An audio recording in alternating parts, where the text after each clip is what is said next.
Problema mo rin ba ang nakaiirita at minsan ay mahapding dry lips? Teka lamang po, hindi po halik ang solusyon dyan.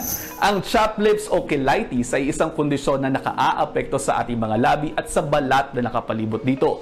Karamihan sa mga nakararanas ng dry lips ay nagkakaroon ng crack, flakes at saka scales o para bang kaliskis sa kanilang mga labi. Mayroong mga pagkakataon din na namamaga at sumasakit pa ito. Hindi kasi tulad ng balat sa ibang bahagi ng ating mga katawan, walang oil glands ang ating mga labi kaya mas madalas itong manuyo at magbitak-bitak. Mas pinapalala pa ito ng kakulangan sa moisture lalo na kung mainit ang panahon.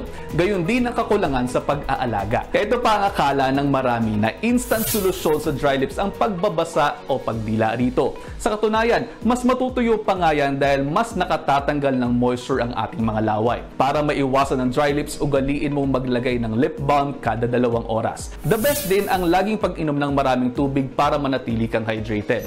Madali lang naman pong lunasan ng dry lips pero maging alerto pa rin po dahil baka sinyalis ito ng mas malalang sakit tulad na lamang po ng dehydration at malnutrition.